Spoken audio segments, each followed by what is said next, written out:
From the EPR Creation Studio, this is Jason Staples bringing you Unconquered with Doc Staples. As always, this podcast brought to you by EPR Creations, bringing you the best of internet marketing and website development for an affordable price, by Luis Marquez of Momentum Realty in Jacksonville, Florida, by Garage Makeovers, the #1 garage remodeling company in South Florida, and by Shenandoah Newsma of ShenRealEstate.com in the Research Triangle of North Carolina. As always, please support our sponsors, and I'm very grateful to them, and also to those of you who have been supporting this show for a very long time. So let's go ahead and get to the preview, and this is going to be a short one for the Virginia Tech game that's coming up this weekend. And this is, of course, the final home game for Florida State. And first things first, I want to highlight that sort of the mantra of the season on this podcast has been styles make fights, going all the way back to the Alabama game. And, I talked about that. That was one where I felt like Florida State had a good chance of winning that game because styles make fights. Then we went into the Virginia game, and that was one where I thought Florida State had a pretty good chance of losing that game because styles make fights. And there had been a lot of opportunities that they'd left out there for Alabama to take advantage of in the passing game that they hadn't, that Chandler Morris and Virginia might, and turned out that went exactly how that concern worked out. And then Miami, we thought, well, styles make fights. This is a game where Florida State should be able to win this game if they can just force Beck into a little bit more need to pass, and maybe he'll turn it over. Well, they weren't able to do that. Miami was ultimately able, Miami of Florida, that is, don't want anybody to get confused, was able to come out and gain an early lead after that pass interference and the field goal early on. Then, and we talked about that too, that in terms of styles, FSU could not fall behind in that game. That was imperative that you come out and start well and put the pressure on Beck to be able to make plays down the stretch. That's ultimately what they were unable to do. They came out a loser there. We talked about how styles make fights with the Pitt game, and how Pitt was coming in, throwing it really well with Heinzel at quarterback, and that was a real concern.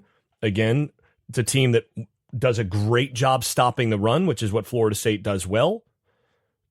Does a good job of getting the ball out and down the field, which is something Florida State has not handled well. Styles make fights. This is a more dangerous one than it looks like, and Florida State lost that one. Now, Stanford, that's a whole different thing. I don't think what a weird game. Then Wake Forest. This is a team that can't complete forward passes very well. They are a great pass defense, but not the best run defense in the country. And then, maybe have some disadvantages in terms of some one-on-one stuff with you outside on some verticals. Styles make fights. You dominate that team. The same team that beat the Virginia team the next week that you lost to in your first loss of the season. And then last week, styles make fights. Clemson's a bad matchup because they've got a quarterback who can make the throws that were missed by Wake Forest down the field. They're going to find ways of getting some of that done, and then it's going to be difficult to run it well enough on them, and you're going to have to play clean. You haven't played clean all year. Aside from that Alabama game, there you go. Well, here we are again. Styles make fights. And in this one, Virginia Tech happens to be a really good matchup for Florida State. Essentially, the things that you need to be good at to beat this Florida State team are all the things that Virginia Tech is the worst at. So, what I've said all year, after watching that Alabama game, is how bad Florida State is on the back end. And it's not just a personnel thing. I mean, some of it's personnel, but some of it is just they don't match well. And when you don't match well and you're leaving tons of space open, if you've just got quarterbacks and receivers who can line up and pitch and catch, that's going to be a problem for this team. They don't get enough pressure to offset that, and they don't cover great downfield. But if you've got teams that struggle to throw the football, this Florida State team does a pretty good job of stopping the run. Well, Virginia Tech is one of the worst passing offenses in the country this season. This is a team that has struggled to throw the football on air. They're not much better as a passing offense than Wake Forest. Just looking at the passer ratings in the ACC, Wake Forest is the worst pass offense in the ACC at 119 passer rating on the season. Stanford's next worst at 121. Syracuse is next worst at 122, and it's been falling significantly since they lost Angeli, who was actually pretty good at the beginning of the season, and then they've tanked. And then Virginia Tech at 123. 15 touchdowns, 6 picks on the season. They're not good. Averaging 176 yards per game passing, which, by the way, in terms of per game passing, is the worst in the conference. Behind Wake Forest at 215, North Carolina at 178, at 176.9. This team doesn't try to throw it a bunch, and when they do, they don't throw it well. Well, that's how you want to attack this Florida State defense. You want to be able to attack them where they're weakest. Now, yes, it is true. Florida State lost to Stanford, which is a bad football team in that same area. But one of the differences is Stanford's actually pretty good at stopping the run. And you look at Virginia Tech. Virginia Tech gives up another half yard per carry in the running game in terms of run defense. You look at Wake Forest. Wake Forest, 4.05 yards per carry. Virginia Tech, 4.45 yards per carry given up. That's against Power 5 competition. Whereas the teams that have beaten Florida State, Pitt, 2.81 yards per carry given up. Miami of Florida, 2.95 yards per carry given up. Virginia, 3.52 yards per carry given up. Clemson, 3.7 yards per carry given up. The teams that have beaten Florida State have been teams that are pretty good against the run defensively. This Virginia Tech team ain't real good against the run. Again, giving up 4.5 yards per carry is not great. They don't throw the football well. What they do pretty well, they're actually pretty good in terms of running the football. Not too bad. They do have in Drones a guy who's got about 500 yards on the ground as a running quarterback, so you're going to have to deal with that. They've got Marcellus Hawkins, pretty good player there, splits time with Terrion Stewart. All of those guys are pretty good players, and if you let them get into the open field, they can actually make plays. But the problem is Virginia Tech's offensive line is also not very good. They're bottom quartile in the country, I would say. Whereas Florida State's offensive line has been, top quartile comfortably. And Florida State's run defense is comfortably in the top quartile. So this is one of those games where you should expect that Virginia Tech is going to come in and try to run the football because that's really all they can do against Florida State's run defense, which is what they have done best. So you're not going to expect a ton of yardage and a ton of points from Virginia Tech's side. So to me, this game really comes down to something pretty simple. Does Florida State put the ball on the ground or turn it over a couple times to make this a competitive game? And does Florida State continue to find ways to snatch defeat from the jaws of victory situationally? Because if you look at the way that these two teams have played, and if you put on film of Virginia Tech, this Virginia Tech team has no business beating this Florida State team.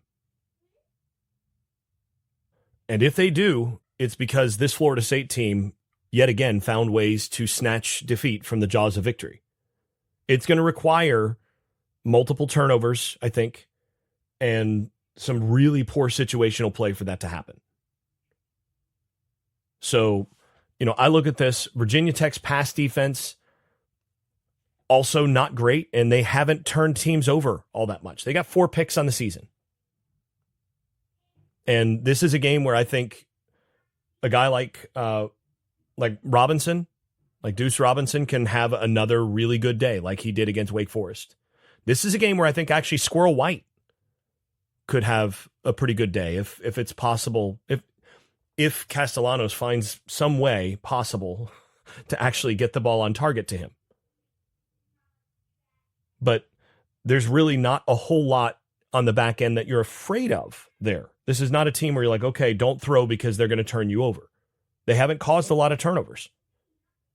And then finally, you look at the run defense bit, and Virginia Tech's rush defense has been very average, as I said, and actually I would say below average at 4.45 yards per play given up, going up against a Florida State rush offense that's been pretty good. They were very good before Castellanos got his ankle rolled up on against Kent State. And I still maintain that play, that single play, and that decision to leave him in when Florida State was up, 35 points at that point, that decision submarined the whole season. If Castellanos is fully healthy, I don't think they lose against Virginia. If they go in after a win against Virginia, I'm not sure that they lose some of the other ones that they've lost. To me, that game changed the whole season because Castellanos is a different quarterback. We saw that with Boston College last year. Once he got rolled up on and got hurt again, as the quarterback for Boston College last year, he was a shell of himself. And his numbers were much, much poorer the remainder of the year, and that's why he got replaced. But when he was healthy, he was dynamic. And, Florida State has paid for that the rest of the season. Nonetheless, they've still been pretty good running the football. Not as good as they were when he was fully healthy, but still pretty good. We're able to run the football against Clemson some last week. I think that's what you're going to see.